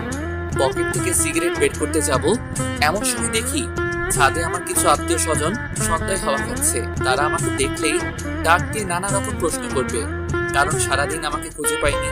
তাই শব্দ ছাড়া আবার নিচে চলে আসলাম। এখন সিগারেট খাবো কোথায় এই নিয়ে পড়ে গেলাম মহা চিন্তায়। নিচেও অনেক লোক, তাই ভাবলাম বাসার বাহিরে গিয়ে সিগারেট খেয়ে আসবো। তাই নিচে এসে সবার চোখের আড়ালে আড়ালে গেটের সামনে আসলাম। চোখ বুঝে বাহিরের দিকে দৌড়ে লাগাবো, এমন সময় পেছন থেকে কে যেন আমার হাত টেনে ধরেছে। পেছন ফিরে দেখি পাশের বাসার বুড়া দাদা। আমি বললাম, কি হয়েছে দাদা, কিছু বলবেন? দাদা বুড়া মানুষ, তাই একটা কথা বলতে সময় নাই 3-4 মিনিট। এমনিতে সিগারেটের প্যারা, আবার কি এক জ্বালাতন রে বাবা। আমি আবারও বললাম, কি কিছু বলবেন? মেয়ে পছন্দ হয়েছে। প্রেম করে বিয়ে করেছি, জানো না? ও প্রেম করে বিয়ে করেছো? আচ্ছা এখন আমি আসি। আমি চলে যেতে চাইলে উনি আমার হাত আরো শক্ত করে চেপে ধরলো। কি যেন বলবে মনে হচ্ছে, কিন্তু ওনার একটা কথা বলতেই 2 মিনিট লাগে। 2 মিনিট পর দাদা আবার বলল, কোথায় যাও? একটু বাইরে যাচ্ছি। দাদা আমার হাত ছাড়ছেই না, তবে এখন আমি সিগারেট না খেয়ে থাকতেই পারছি না। তাই আমার আশেপাশে ঘুরতে থাকা কিছু আত্মীয় স্বজনকে ডাক দিলাম। তারা বলল, কি হুসাইন? দাদা বলছে যে ওনাকে নাকি ঠিক মতো কেউ আদর যত্ন করেনি। আমার একটু বাহিরে কাজ আছে, আপনারা দাদাকে ঠিকঠাক ভাবে যত্ন আত্তি করে নিয়ে আসেন। কি দাদা, লজ্জা পাওয়ার কি আছে, আসেন আমাদের সাথে। এই বলে দাদাকে ওনারা নিয়ে গেল। যাক বাবা, বাঁচা গেল। এই ভেবে গেটের বাহিরে পা দিব, এমন সময় পেছন থেকে আপু বলল, কই যাস হুসাইন? এই তো একটু বাহির থেকে ঘুরে আসি। কোথাও যেতে হবে না, জান্নাত রুমে একা বসে আছি, রুমে আয়। কি আর করার, সিগারেটের অসমাপ্ত প্যারা নিয়ে রুমে প্রবেশ করলাম। রুমে গিয়ে দেখতে পেলাম জান্নাত বিছানাতে বসে আছে। আমাকে দেখেই বলে উঠল, কই গিয়েছিলে? এই তো একটু বাহিরেই। কেন? এমনি। এমনি না, নিশ্চয়ই সিগারেট খেতে গিয়েছো। ও, বুঝে ফেলেছো তাহলে? হুম। আমি তখন চুপ করে বিছানায় বসলাম। জান্নাতের কানের কাছে মুখ নিয়ে বললাম, আচ্ছা শোনা, একটা সিগারেট খেতে পারি? এত সুন্দর করে যখন ডাক দিয়েছো, তাহলে এক কাজ করো। কি কাজ? জাস্ট একটা সিগারেট খাবে, তারপর গোসল করে আমার কাছে আসবে। কেন, সিগারেট খেলে গোসল করতে হয় নাকি? হবে, কারণ সিগারেটের ঘ্রাণ আমার একদম সহ্য হয় না। কি আর করার, সিগারেট খেয়ে গোসল করে আসলাম। জান্নাত আমাকে চমকে দিয়ে বলে উঠল, হুসাইন আমার বাবু লাগবে। মানে আমরা বাবু নেব। বাসরা চুরি করলাম না, বাচ্চার কথা বলছো কেন? তাহলে তুমি বাবাকে যে বললে আমার গর্ভে নাকি তোমার বাচ্চা? বলেছি, বিপদে পড়ে। তাহলে এখন আমি নিব, কারণ মা হওয়ার ইচ্ছে জেগেছে মনে। তুমি নিজেই তো বাচ্চা। এত কিছু জানি না, আমার লাগবে তো লাগবেই। বাসরাতে পাগড়িটার কথা শুনে খুব হাসি পাচ্ছিল। যাই হোক, বিয়ে যখন করেছি, বাসরাত তো করতেই হবে। আমি লাইটটা অফ করে জান্নাতের কাছে যেতেই জান্নাত আমাকে জড়িয়ে ধরলো। আমি জান্নাতের কপালে, গালে, ঠোঁটে কিস করতে থাকি। সেদিন জান্নাতের ঠোঁটটা নরম চকলেট ভেবে কামড় দিয়ে একটু ছিঁড়েই ফেলেছি। জান্নাত তো ব্যথায় চিৎকার করাতে বুঝতে পারলাম এটা কোনো চকলেট না, এটা জান্নাতের ঠোঁট। আরো অনেক কিছুই হলো, হাজবেন্ড ওয়াইফের মাঝে যা হয় আর কি। অনেক রাত পর্যন্ত গল্প করে শেষ রাতের দিকে ঘুমিয়ে পড়ি। সকালে ঘুম থেকে উঠে দেখি জান্নাত পাশে নেই। এত সকাল সকাল কই যাবে? ঠিক তখনই আমার ফোনে একটা ফোন আসলো। রিসিভ করতেই ওপাশ থেকে বলে উঠলো, কি মিস্টার হুসেইন, ঘুম কেমন হলো? জান্নাতকে খুঁজে পাচ্ছ না তো, তাই না? জান্নাতকে আর পাবেও না। বড় ঝড় আসার আগ মুহূর্তে কিন্তু সবকিছু ঠান্ডা হয়ে যায়। কাল তোমাদের বাসা থেকে ঠান্ডা ভাবে চলে এসেছি আজকের এই দিনটার জন্য। হা হা হা, তুমি আমাকে চিনো না হুসেইন। যাই হোক, পারলে জান্নাতকে খুঁজে নিও। Good bye, see you. তার মানে এটা জান্নাতের আব্বু। এই বলে ফোনটা রেখে দিল। আমাকে কথা বলার কোনো সুযোগই দিল না। বিয়ের পর দিন বউ গায়ে, বিষয়টা ভেবেই কেমন যেন শরীরের লোমগুলো দাঁড়িয়ে যাচ্ছে। আমি দৌড়ে নিচে গেলাম, আম্মুকে বললাম, আম্মু জান্নাত কোথায়? জান্নাত তোর বাবার সাথে বাইরে গেছে। উফ মা, যেতে দিলে কেন? জান্নাতের বাবা তো আজকে ঠান্ডা ভাবেই বললো যে বিয়ে তো হয়েই গেছে। যাই হোক, এখন আর আমার কোনো রাগ নাই। তবে জান্নাতের দাদু অনেক অসুস্থ, তাই জান্নাতকে কিছুক্ষণের জন্য তাদের বাসায় নিয়ে যাবে। সমস্যা নেই, কিছুক্ষণ পর আবার দিয়ে যাবে। আমাকে না বলে কেন গেল? জান্নাত তোর সাথে দেখা করার জন্য বারবার উপরে আসতে চাইছিল, তবে জান্নাতের বাবা বলল হুসাইন তো এখনো ঘুমোচ্ছে, ঘুম ভাঙার আগেই জান্নাতকে দিয়ে যাবে। আমি মাথায় হাত দিয়ে ফ্লোরে বসে পড়লাম। এত বড় প্রতারণা আমার সাথে হবে, স্বপ্নেও কখনো ভাবিনি। চিন্তা করিস না, একটু পরেই দিয়ে যাবে। আর কখনো দিয়ে যাবে না, একেবারেই নিয়ে গিয়েছে। কি বলিস এইগুলা? আমি আর কিছু ভাবতে পারছি না। আম্মু অচুপ হয়ে গিয়েছে। বাইকটা বের করলাম, সাথে অনেক কিছু নিয়ে গেলাম। হকি স্টিক, সাথে আরো কিছু জিনিস যেগুলোর নাম বলা যাবে না। বেরিয়ে পড়লাম জান্নাতের বাসার উদ্দেশ্য নিয়ে। আর জান্নাতকে নিয়ে আসার সময় যে আমাকে বাধা দিবে, সোজা কথায় তাকে লাশ করে ফেলবো। সে জান্নাতের বাবা হোক বা অন্য কেউ, কারণ এত কাহিনী আর ভালো লাগছে না। জান্নাতের বাসায় এসে দেখি দরজাতে তালা ঝুলানো। আমি জান্নাতের বাবাকে ফোন দিলাম। ফোন দিতেই রিসিভ করে হ্যালো বলল। কই তুই? তোদের বাসায় তালা ঝুলানো কেন? কি সুন্দরী মেয়ে জন্ম দিছ বলে এত ভাব? এখন শুধু তোর সুন্দরী মেয়ে না, জান্নাত এখন আমার সুন্দরী বউ। জান্নাতের বাবা নিশ্চুপ। আবার আমি বললাম, কত বড় কলিজা থাকলে আমার কাছ থেকে বিয়ের পর দিন জান্নাতকে নিয়ে চলে গেলি?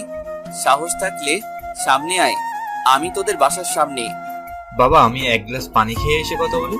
আচ্ছা বাবা, শ্বশুরের সাথে কেউ এমন আচরণ করে? তাহলে কেমন আচরণ করব? সম্মান দিয়ে কথা বলবো, তাই না? তাছাড়া কি? আমি বয়স দেখে সম্মান দেই না, চরিত্র দেখে সম্মান দেই। বিয়ের পর জান্নাতকে আমার কাছ থেকে আলাদা করে এখন সম্মান ভিক্ষা চাওয়া হচ্ছে। জামাই আমার পুরাই আগুন। ভালোভাবে বলছি, জান্নাত এখন কই আছে? ঠিকানাটা দেন, আমি গিয়ে নিয়ে আসছি। বলবো না, যা করার করো। ওকে। এই বলে ফোনটা রেখে দিলাম। কি করব বুঝতে না পেরে রাগের মাথায় বাইক থেকে হকি স্টিকটা বের করে জান্নাতদের বাসার জানালার গ্লাসগুলো ভাঙতে শুরু করে দিলাম। সেখান থেকে একটা কাঁচের টুকরো আমার হাতে ঢুকে যায়, সাথে সাথে অনেক রক্ত বের হতে শুরু করে দেয়। এই অবস্থায় বাইক চালাতে পারবো না, তাই এক ফ্রেন্ডকে ফোন দিলাম। এরপর ও আমাকে হসপিটালে নিয়ে গিয়ে হাতের ভিতর থেকে কাঁচের টুকরো বের করে, আরো ট্রিটমেন্ট করে। অনেক হয়েছে, এবার চল তোকে বাসায় নামিয়ে দিয়ে আসি। জান্নাতকে না নিয়ে আমি বাসায় যেতে পারবো না। তাহলে এখন কি করবি? আচ্ছা, ওই টাকলার বাচ্চা মানে জান্নাতের বাবা কোথায় চাকরি করে জানিস? চিনি তো। চল তাহলে ওনার অফিসে গিয়েই খোঁজ নেই, যদি কোনো তথ্য পাওয়া যায়। তো যেই কথা সেই কাজ, ও আর আমি মিলে চলে গেলাম। জান্নাতের বাবার অফিসের থেকে কোনো তথ্যই পেলাম না। তারা জানায় উনি নাকি 2 দিন হলো অফিসে আসছেন না। কি আর করার, এক আকাশ পরিমাণ ডিপ্রেশন মাথায় নিয়ে বাসায় ফিরলাম। বাসায় ঢুকতেই আমার চোখ কপালে উঠে গেল, কেননা দরজাতে নক করতেই জান্নাত দরজা খুলে দিল। আমি তো পুরো অবাক, এক দৃষ্টিতে জান্নাতের দিকে তাকিয়ে রইলাম। ভিতরে আসো। আমি ভিতরে যেতেই দেখি ও মা, জান্নাতের বাবা মা সহ জান্নাতের আরো কিছু কাজিন আমাদের বাসায় আমারই রুমে বসে আড্ডা দিচ্ছে। অথচ জান্নাতকে আমি সারা শহর খুঁজে বেড়াচ্ছি। আমাকে দেখেই আম্মু বলে উঠল, বলছিলাম না জান্নাতকে একটু পরেই দিয়ে যাবে। আমি কিছু বললাম না, কারণ রাগের মাথায় জান্নাতের বাবার সাথে অনেক খারাপ আচরণ করে ফেলেছি। খারাপ ভাষায় গালিগালাজও করেছি। ভেবেছিলাম জান্নাতের বাবা হয়তো শয়তান টাইপের মানুষ, তবে এখন বুঝতে পারলাম উনিও আমার বাবার মতোই সহজ সরল। এখন জান্নাতের বাবার কাছে ক্ষমা চাইতে হবে, কিন্তু কিভাবে সেটা বুঝতেছি না। কেউ কিছু বোঝার আগেই আমি জান্নাতের বাবার কাছে গিয়ে মাথাটা নিচের দিকে ঝুঁকিয়ে বললাম, আমার ভুল হয়েছে, আপনি মজা করেছেন আর আমি এটা সত্যি ভেবেছি। কারণ হলো আমাদের বিয়েটা আপনার ইচ্ছার বিরুদ্ধে হয়েছে, তাই ভেবেছি সত্যি সত্যি আপনি জান্নাতকে নিয়ে গিয়েছেন। বিয়ের পরদিন এমন কিছু হবে কল্পনাও করতে পারিনি, তাই রাগের মাথায় আপনাকে অনেক কথা শুনিয়েছি। প্লিজ আমাকে আপনার ছেলে ভেবে মাফ করে দেন। জান্নাতের বাবা তখন উঠে দাঁড়িয়ে আমার কাঁধে হাত রেখে বলল, তোমার কোনো ভুল হয়নি, ভুল তো আমার হয়েছে। জান্নাতের কথায় কাজ করে। জান্নাতকে ওর দাদু দেখতে চেয়েছিল বলে বাসায় নিয়ে এসেছে। তুমি ঘুমিয়েছিলে তাই আর বিরক্ত করিনি, ভেবেছি তুমি ঘুম থেকে ওঠার আগেই জান্নাতকে রেখে যাব। কিন্তু জান্নাত বলল তোমাকে ফোন দিয়ে ওসব কথা বলে পরীক্ষা নিতে চেয়েছিল।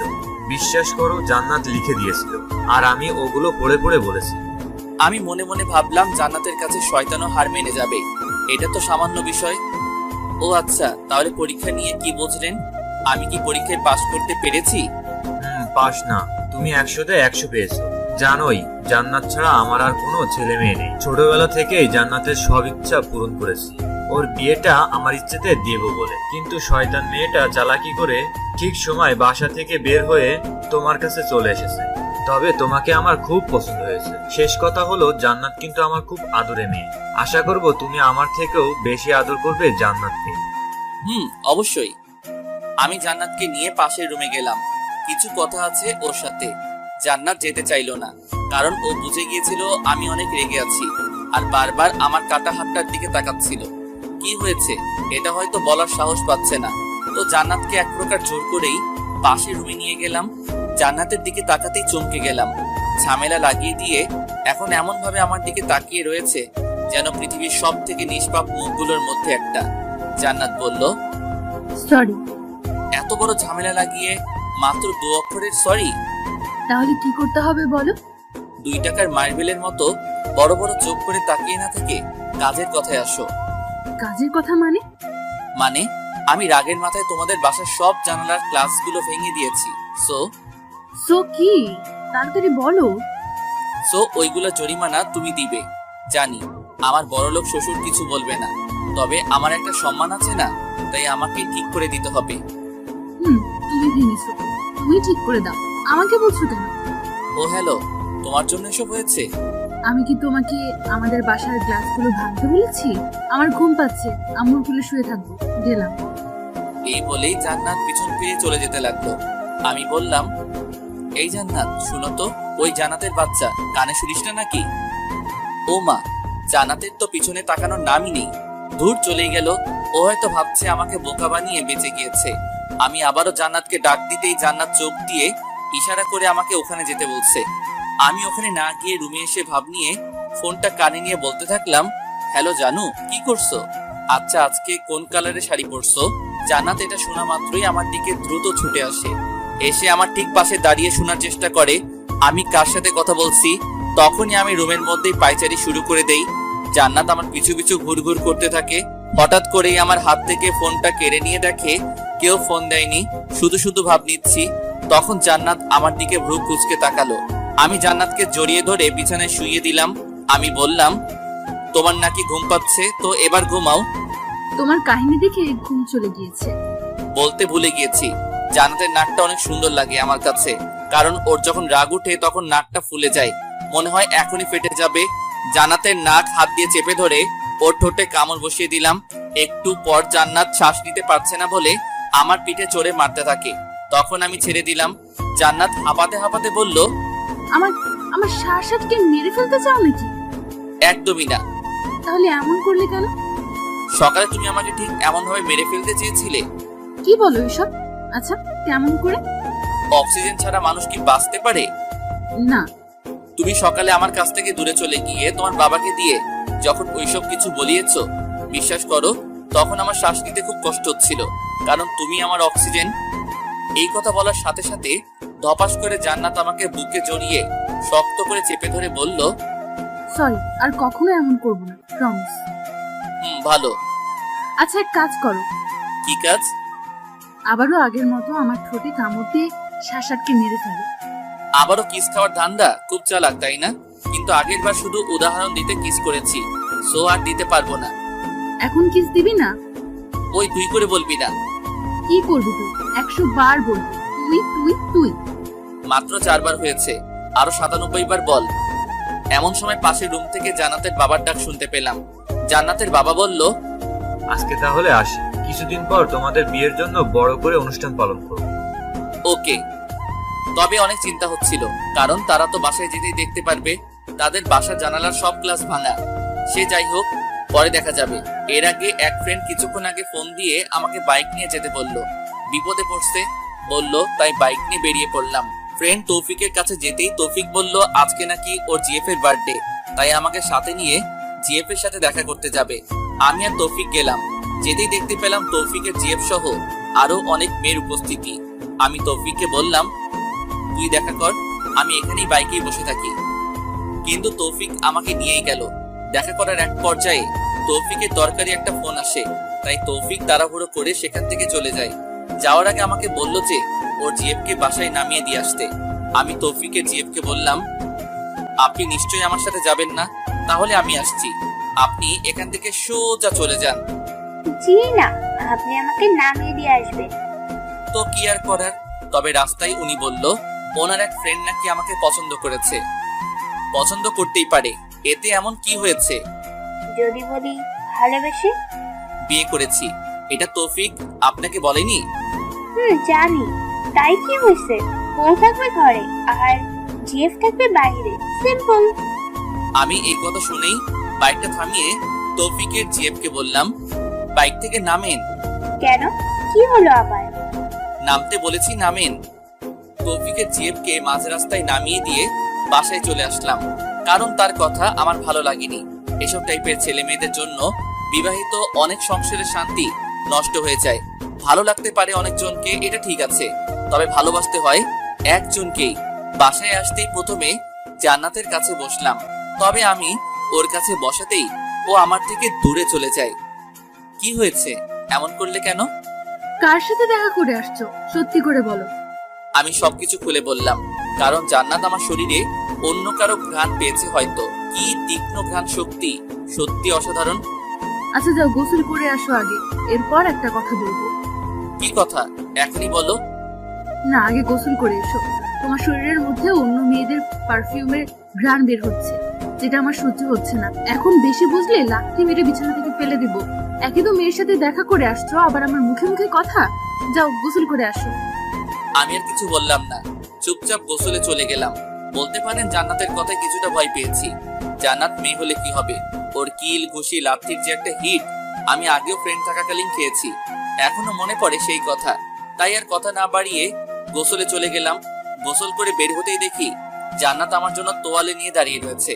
আমি তোয়ালে দিয়ে গাটা না মুছে জান্নাতের শাড়ির আঁচল দিয়েই গা মোছা শুরু করে দিলাম। আই কি করছো? ভিজে যাচ্ছি তো। আচ্ছা দাঁড়াও, আমি মুছে দিচ্ছি। ফ্রেশ হয়ে একটা সিগারেট জ্বালিয়ে খাওয়া শুরু করলাম। আপনারা ভাবছেন আমার সাহস বেড়ে গেছে তাই জান্নাতের সামনে সিগারেট খাচ্ছি? মোটেও না। জান্নাত আমাকে সারাদিনে একটা আর রাতে একটা সিগারেট খাওয়ার অনুমতি দিয়েছে। সে আমি যেখানে সেখানে খেতে পারি, তাই আমি সিগারেট খেয়ে জান্নাতের মুখের উপর ধোয়া ছাড়ছি। জান্নাতের তো রাগে নাকটা ফুলে ফেটে যাচ্ছে। সিগারেট খেয়ে বিছানায় ধপাস করে শুয়ে পড়লাম। তুমি কি যেন বলতে চেয়েছিলে, এখন বলো। না থাক, বলবো না। কেন, আবার কি হলো? আমার কোনো কথাই তো তুমি সিরিয়াসলি ভাবে নাও না। এখন সিরিয়াস ভাবে নিব, বলো তুমি। আমার বাবু লাগবে। উফ, আবার শুরু করে দিছো। কেন? ওকে, সব হবে, আগে আমাদের বিয়ের অনুষ্ঠানটা শেষ হোক। আমার এটা ভেবেই খুশি খুশি লাগতেছে যে জান্নাতকে 2 বার বিয়ের সাথে দেখবো। বাপরে বাপ, জান্নাত বউ সাজলে যা লাগে, কোনো প্রকার নেশা ছাড়াই মাতাল মাতাল লাগে। আচ্ছা তুমি কি কখনো ভাবছো আমি তোমার বউ হব? তোর স্বভাব তো ছেলেদের মতো ছিল, তাই কখনো বউ কি তুই যে জিএফ হবি এটা কখনো ভাবিনি। শয়তান কোথাকার, আমার স্বভাব ছেলেদের মতো কখন ছিল? ছেলেদের মতো হাতা কুচিয়ে শার্ট পরতি, টি শার্ট সাথে প্যান্টও পরতি। আরো কিছু বলবো? না থাক, কিছু বলতে হবে না। কেন হবে না, বলি না। আচ্ছা এখন তো তোর বউ, আর অন্য সব মেয়েদের মতো সবসময় শাড়ি পরিয়ে আর সংসারী হয়ে গেছি, বুঝিস না? সব ঠিক আছে, তবে আবার সংসারী কবে হলে? আমি নিজেই তো সংসার কি জিনিস বুঝি না। তোর বুঝতেও হবে না।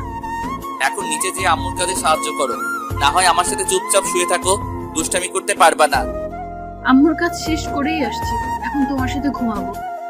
জান্নাত আমার পাশে শুয়ে আমার উপরে ওর পা তুলে দিল। আমি কিছু বললাম না, কারণ রাতে তো ওর উপরেই আমি শুয়ে থাকি। ও তো জাস্ট পা তুলে দিছে, আমি ঘুমিয়ে পড়লাম। তবে কিছুক্ষণ পর লক্ষ্য করলাম, ও মা, জান্নাতের পুরো বডি আমার উপরে দিয়ে আমার বুকে মাথা রেখে মজা করে ঘুমাচ্ছে। ভালোই লাগছিল। একটু চিকনা মেয়ে তো, তাই মনে হচ্ছিল না কেউ আমার উপরে আছে।